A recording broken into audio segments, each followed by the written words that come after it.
నమస్తే KCF news కి స్వాగతం. ఎమ్మెల్సీ ఓటింగ్ కేంద్రాన్ని తూర్పుగోదావరి జిల్లా జాయింట్ కలెక్టర్ ఎస్ చిన్నరాముడు తనిఖీ చేశారు. ఫిబ్రవరి 27వ తేదీన జరిగిన ఎమ్మెల్సీ ఎన్నికల ప్రక్రియను కొవ్వూరు గవర్నమెంట్ హైస్కూల్లో జాయింట్ కలెక్టర్ పరిశీలించారు.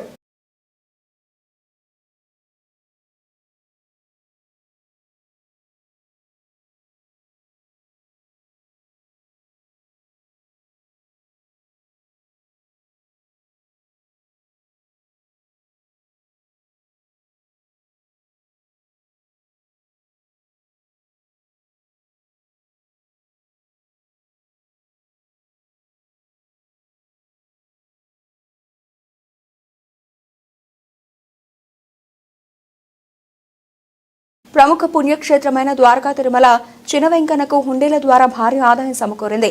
గడిచిన 21 రోజుల కాలానికి గాను స్వామివారికి నగదు రూపంలో 2,22,00,000 రూపాయల ఆదాయం లభించిందని ఆలయ అధికారులు తెలిపారు. ప్రమోద కళ్యాణ మండప ఆవరణలో గురువారం హుండీల లెక్కింపు కార్యక్రమాన్ని నిర్వహించారు. అత్యంత భద్రతా ఏర్పాట్ల మధ్య జరిగిన ఈ లెక్కింపులో దేవాలయ అధికారులు సిబ్బంది పాల్గొన్నారు. ఈ హుండీల లెక్కింపులో స్వామివారికి 2,22,23,339 రూపాయల ఆదాయం సమకూరినట్లు ఈవో ఎస్వీఎన్ఎస్ మూర్తి తెలిపారు. భక్తుల కానుకల రూపేణ 215 గ్రాముల బంగారం, 4 కేజీల 85 గ్రాముల వెండి లభించినట్లు ఈవో మూర్తి తెలిపారు.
జగన్ కు ప్రతిపక్ష హోదా ఇవ్వడం ప్రభుత్వ స్పీకర్ల నిర్ణయమని మాజీ ఎంపీ హర్షకుమార్ పేర్కొన్నారు. రాజమహేంద్రవరంలో మీడియాతో మాట్లాడుతూ ప్రతిపక్ష హోదా విషయంపై పలు అంశాలు వివరించారు. ఎంపీలు సంఖ్యాపరంగా చూసుకుంటే 11 మందే ఉన్నారు. ఎమ్మెల్యేలు సంఖ్యాపరంగా చూసుకుంటే 11 మంది ఎమ్మెల్యేలు ఉన్నారు. టెక్నికల్ గ్రౌండ్స్లో ఇవ్వచ్చు ఇవ్వకపోవచ్చు, అది ప్రభుత్వ ఇష్టం. ఇవ్వకూడదని ఎక్కడ రాజ్యాంగంలో లేదు, ఇవ్వాలని ఎక్కడ రాజ్యాంగంలో లేదు ప్రతిపక్షానికి. అది గవర్నర్ అంటే స్పీకర్ డిస్క్రిషన్ మీద ఆధారపడి ఉంటుంది.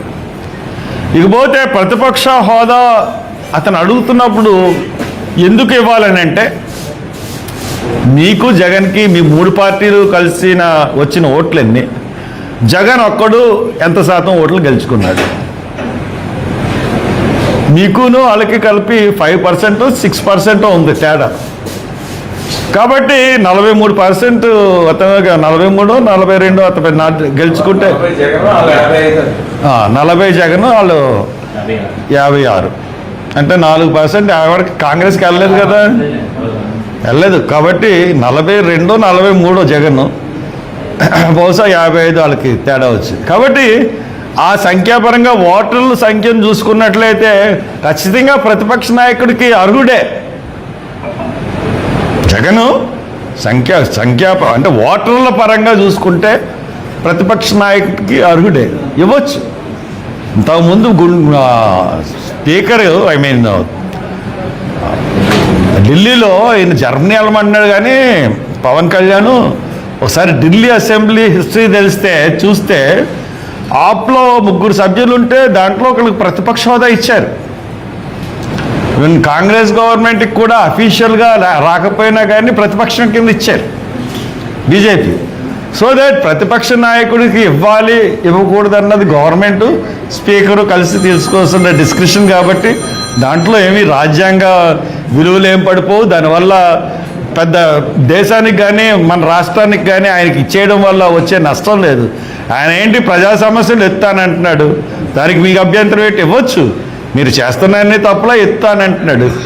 మీకు నిజంగా భయం ఉంది కాబట్టి ఇవ్వట్లేదు. భయం లేకపోతే ఇవ్వండి, తప్పేం లేదు. Thank you. ఏలూరు అగ్రహారంలోని శ్రీ రామకోటి ప్రాంగణంలో రామకోటి మహోత్సవాలు పురస్కరించుకుని మహాశివరాత్రి సందర్భంగా ప్రాంగణంలో ప్రత్యేక పూజలు నిర్వహించారు. ఉదయం నుండి స్వామివారికి రుద్రాభిషేకం, బిల్వార్చన కార్యక్రమాలు శ్రీపురం ఆర్వి సుబ్రహ్మణ్య దంపతులచే నిర్వహించగా సాయంత్రం నగర ప్రముఖులు పైడి భీమేశ్వరరావు దంపతులచే శివపార్వతుల కళ్యాణం అంగరంగ వైభవంగా శివనామ స్మరణలతో మారుమోగింది. కార్యక్రమాలను రామకోటి ఉత్సవ కమిటీ అధ్యక్షులు గాదంశెట్టి రమేష్ కుమార్ పర్యవేక్షించగా సభ్యులు సహకరించారు. అధిక సంఖ్యలో భక్తులు పాల్గొని స్వామివారిని దర్శించుకుని తీర్థ ప్రసాదాలు స్వీకరించారు.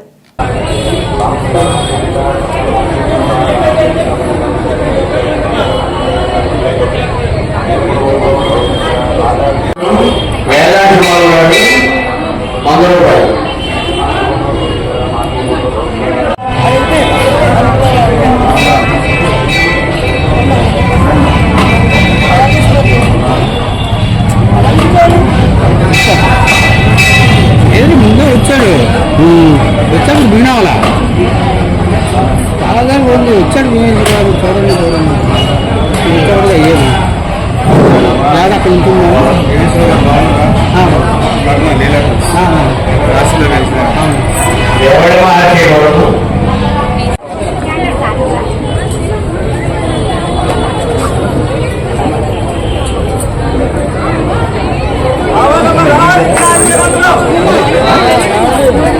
వెళ్ళిపోవాలి.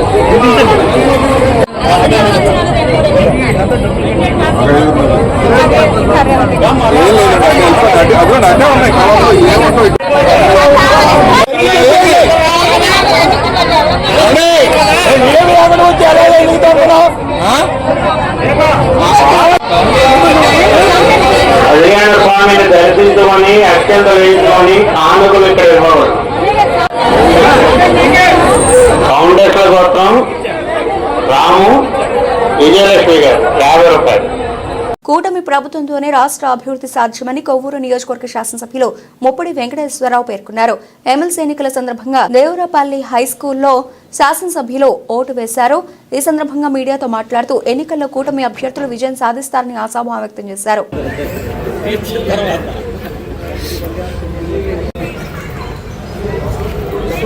మాకు టైం ఇవ్వాలి మాట్లాడడానికి. ప్రతిరోజు ఉదయం 9 గంటల వరకు మేడం గారు ముందుకు నైట్ వచ్చేసరికి 11-12 అవుతుంది. ప్రజాస్వామ్యబద్ధంగా ఇవాళ ఆంధ్రప్రదేశ్లో 6 జిల్లాల్లో ఉత్తరాంధ్రలో టీచర్స్ ఎమ్మెల్సీ, ఉభయ తూర్పుగోదావరి, పశ్చిమ గోదావరి జిల్లాలో గ్రాడ్యుయేషన్, అదేవిధంగా కృష్ణా గుంటూరులో కూడా గ్రాడ్యుయేషన్ ఎన్నికలు జరుగుతూ ఉన్నాయి.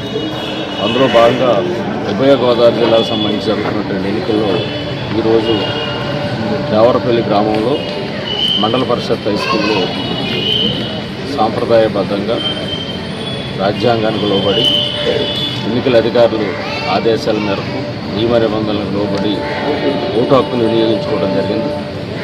భారతదేశంలో ఉన్నటువంటి ప్రతి పౌరుడు కూడా మన యొక్క రాష్ట్రం కోసం, రాష్ట్ర భవిష్యత్తు కోసం, మన పిల్లల భవిష్యత్తు కోసం, భావి తరాల కోసం అభివృద్ధిని, సంక్షేమాన్ని కోరుకుంటూ రాష్ట్రాన్ని ముందుకి సాగాలని చెప్పిన ఆలోచనతో ప్రతి పౌరుడు కూడా కోరుకోవాలి.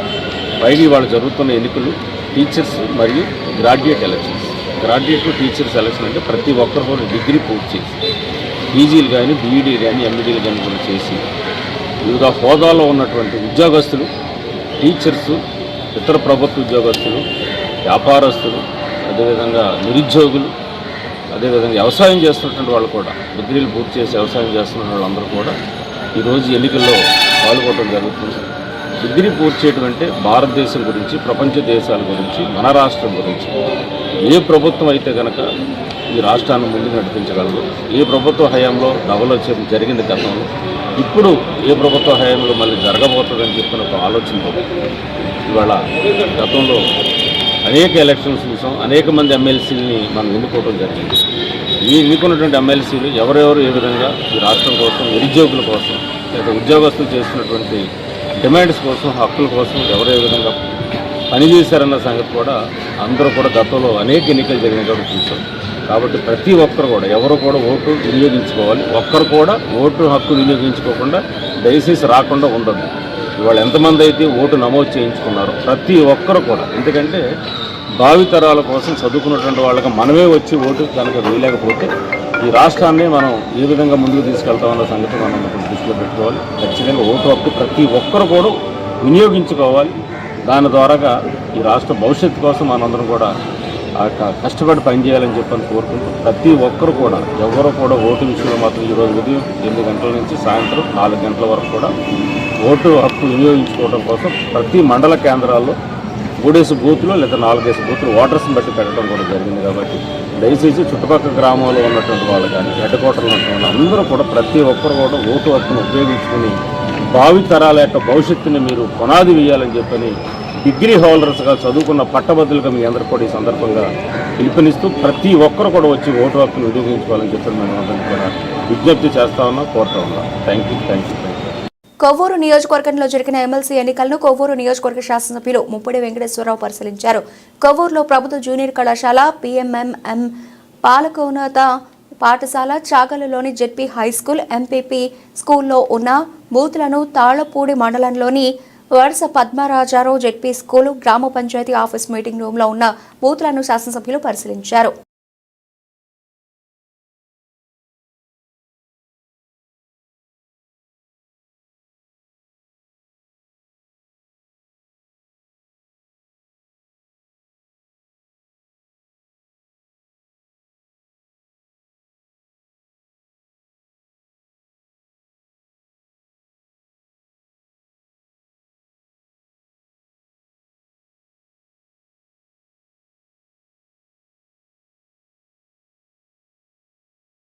గ్రాడ్యుయేట్ ఎమ్మెల్సీ ఎన్నికల ఓటింగ్ ను ఏలూరు జిల్లా కలెక్టర్ వెట్రిసెల్వి పరిశీలించి అధికారులకు తగు సూచనలు చేశారు.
చంద్రబాబు పాలనపై నమ్మకంతో కొత్త పరిశ్రమలు రాష్ట్రానికి రాబోతున్నాయని రాష్ట్ర జలవనరుల శాఖ మంత్రి డాక్టర్ నిమ్మల రామానాయుడు పేర్కొన్నారు.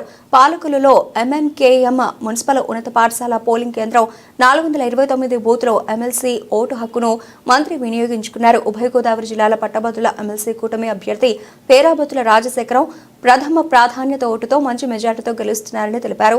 చంద్రబాబు, పవన్ కళ్యాణ్, మోదీల కలయికను పట్టభద్రుల ఓటు ద్వారా కూటమి ప్రభుత్వాన్ని సమర్థిస్తున్నట్లుగా ఓటింగ్ సరళి తెలుస్తోందన్నారు.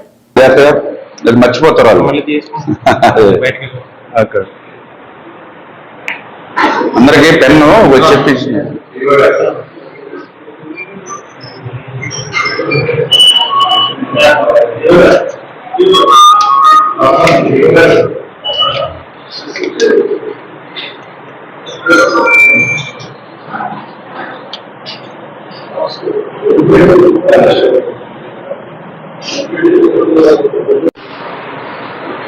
పెన్నెవరు కావాలి?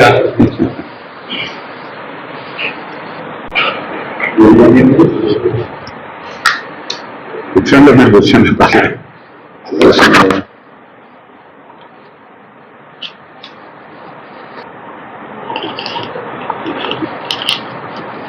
చూసుకోండి.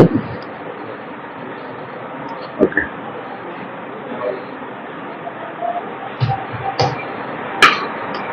బాక్స్ ఎక్కువ పడతాయి మీకు ఇలా.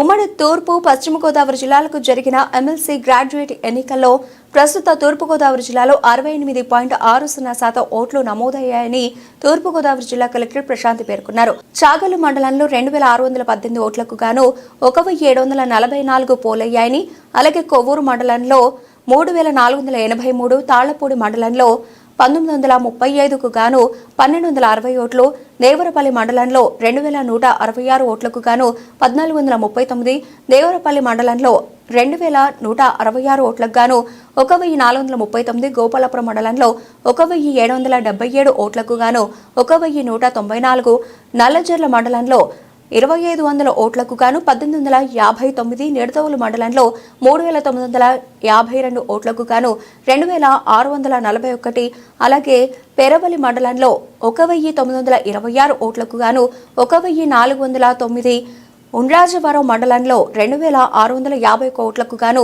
1933 ఓట్లు పోలైనట్లు కలెక్టర్ తెలిపారు. ఇవి ఇప్పటివరకు లభించిన అప్డేట్స్ తో మళ్ళీ కలుద్దాం. అంతవరకు సెలవు, నమస్తే.